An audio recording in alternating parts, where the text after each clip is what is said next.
আমি আমাকে যত বেশি ভালোবাসি তার চেয়েও আমাকে বেশি ভালোবাসে কে? আমার মাতা পিতা আমাকে যত ভালোবাসে তার চেয়েও আমাকে বেশি ভালোবাসে কে? আমার প্রিয়তমা স্ত্রী আমাকে যত বেশি ভালোবাসে তার চেয়েও আমাকে বেশি ভালোবাসে কে? মুবাশশিরাম বিরহমাতিল্লাহ, তিনি আল্লাহর রহমতের সুসংবাদ দেন। আল্লাহর রহমতের শেষ নাই, আল্লাহর ভালোবাসার শেষ নাই। ও মুবাশশিরাম বিল জান্নাহ, তিনি জান্নাতের সুসংবাদ দেন। এই উম্মতের মধ্য থেকে যারা আল্লাহওয়ালা, যারা প্র্যাকটিসিং, যারা ইমানদার, তাদেরকে বিশ্বনবী জান্নাতের সুসংবাদ দেন। আওয়াজ করে পড়েন সুবহানাল্লাহ। এজন্য রব্বুল আলামিন বিশ্বনবীর পরিচয় অন্য আয়াতে এভাবে তুলে ধরেন, ওয়ামা আরসালনাকা ইল্লা কাফাতান লিন্নাসি বাশীরাও ওয়া নাযীরা। নবী হে, আমি গোটা জগৎবাসীর জন্য আপনাকে সুসংবাদদাতা এবং সতর্ককারী করে জমিনে প্রেরণ করেছি। মুবাশশিরাম বিল জান্নাহ, তিনি জান্নাতের সুসংবাদ দেন, তিনি আশা জাগান। নবীর কথা শুনলে মানুষ বুকে আশা ফিরে পায়। আমার নবী কাউকে হতাশ করেন না। হতাশা বিশ্বনবীর ডিকশনারিতে নাই। তিনি মানুষকে আশাবাদী করে তোলেন। বিশ্বনবীর কথা শুনলে মানুষের হৃদয় নরম হয়, তারা আশা ফিরে পায়। বিশ্বনবীর মুখ নিঃসৃত পবিত্র প্রতিটি কথাই আশা জাগানিয়া। সুবহানাল্লাহ পড়েন। আপনি প্রিয় নবীর মুখ নিঃসৃত বাণীগুলো পড়েন, কথামালাগুলো শোনেন, দেখবেন আশা পাবেন, বুকে আশা পাবেন, ভালোবাসা পাবেন। কারণ তিনি এমন সত্তা, এমন পার্সোনালিটি, তার কথা শুনলে হৃদয় নরম হয়ে যায়। মনে হয় হৃদয় খুলে তারে দিয়ে দেই, সব কথা যেন তারে বলা যায়। আওয়াজ করে বলেন ঠিক কিনা? সে কোন বন্ধু বলো বেশি বিশ্বস্ত,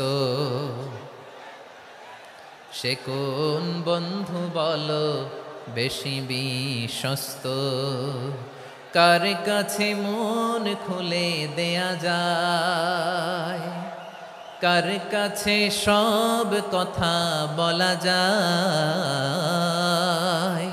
হওয়া যায় বেশি আশ্বস্ত। তার নাম আহমদ, বড় বিশ্বস্ত। সে কোন বন্ধু বলো বেশি বিশ্বস্ত, কার কাছে মন খুলে দেয়া যায়, কার কাছে সব কথা বলা যায়, হওয়া যায় বেশি আশ্বস্ত। তার নাম আহমদ, বেশি বিশ্বস্ত।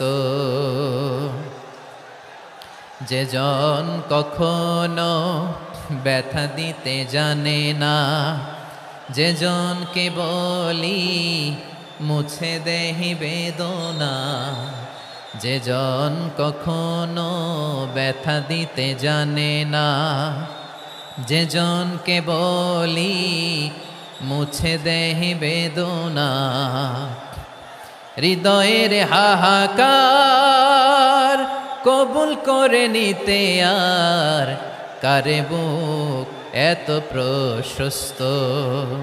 তার নাম আহমদ, বেশি বিশ্বস্ত। প্রিয় ভাইরা, বিশ্বনবী তিনি মানুষের হৃদয়ে আশা জাগান। আমরা মানুষকে ভয় দেখাই, ঠিক কিনা?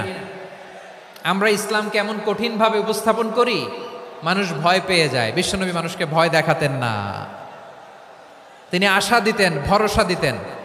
কানা রাসূলুল্লাহ সাল্লাল্লাহু আলাইহি ওয়াসাল্লাম ইযা বাআসা আহাদান মিন আসহাবিহি ফি আমরিহি কানা ইয়াকুল বাশশিরু ওয়ালা তুনাফিরু, ইয়াসসিরু ওয়ালা তুআসসিরু। কাউকে কোনো দায়িত্ব দিয়ে পাঠালে সাহাবাদেরকে তিনি বলে দিতেন প্রত্যেককে যে বাশশিরু ওয়ালা তুনাফিরু, মানুষকে সুসংবাদ দিও, দিন থেকে ভাগিও না। সহজভাবে ইসলামকে উপস্থাপন করো, ইসলামের শিক্ষাটাকে জটিল করে উপস্থাপন করো না। সুবহানাল্লাহ, কত চমৎকার, কত সুন্দর আমাদের ধর্ম। তিনি বলেছেন সহজ করো, কঠিন করো না, সুসংবাদ দাও, মানুষকে দিন থেকে ভাগিও না। সুবহানাল্লাহ বলেন। তাহলে বিশ্বনবী মানুষকে জান্নাতের সুসংবাদ দিয়েছেন। He was the bearer of glad tidings, জান্নাতের সুসংবাদদাতা। তিনি এমনভাবে জান্নাতের নাজ নেয়ামতের চিত্রায়িত করেছেন, উপস্থাপন করেছেন, সাহাবাদেরকে তিনি জান্নাতের পাগল বানিয়ে ছেড়েছেন। পড়েন সুবহানাল্লাহ। আমরা তো টাকার পাগল, ক্ষমতার পাগল, দাপটের পাগল। বিশ্বনবীর সাহাবারা ছিলেন আল্লাহর জান্নাতের পাগল। কিসের পাগল? আমরাও আল্লাহর জান্নাতের পাগল হতে চাই কি চাই না?